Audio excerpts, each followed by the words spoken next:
Hello guys and welcome back to my channel. Today in this video I'm going to check the iFlight SucceX Mini F7 TwinG V4 20x20 mini stack.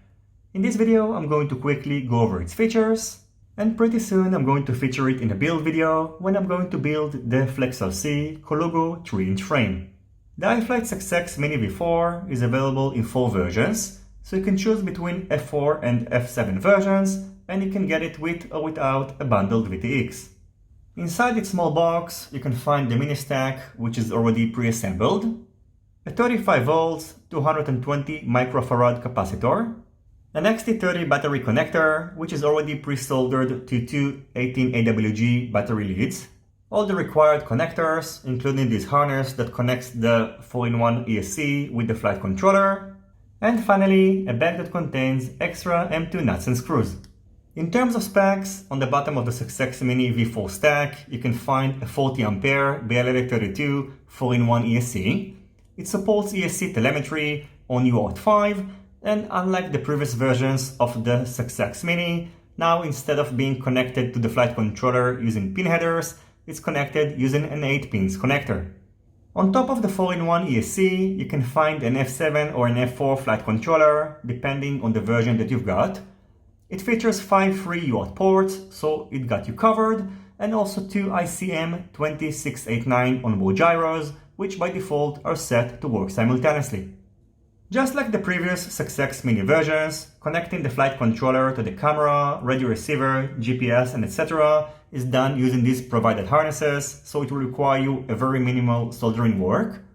The main differences between the previous version of the SucceX Mini and the newer one are that, first of all, as I mentioned before, the 4-in-1 ESC and the flight controllers are being connected using an 8-pins connector and not through pin headers.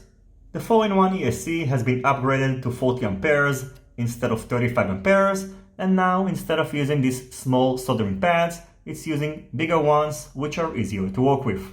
In addition, now the flight controller features 5 free UART ports, which is more than the previous versions, and of course the dual gyro feature has been added.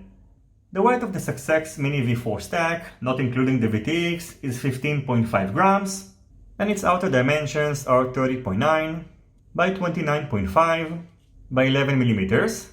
It supports lipo batteries between 2 to 6 cells, and as 20x20 mounting holes are becoming very popular on bigger frames, you can definitely use it on bigger builds. And for example, I've been using this Helination 20x20 mini stack successfully on a 6S 6-inch racer.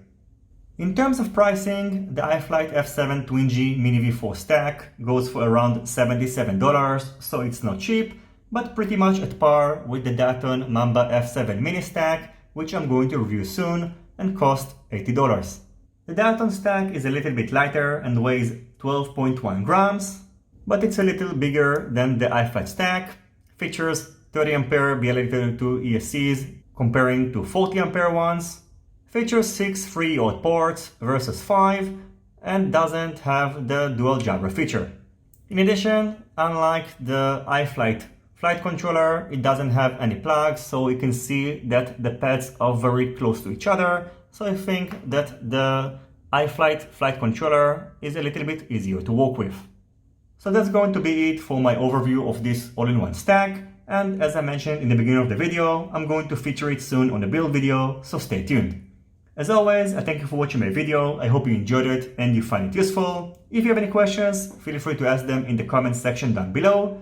Don't forget to leave a thumbs up if you like this video, and consider subscribing to my channel and hitting the notifications bell if you're not already subscribed. See you in my next videos, and goodbye.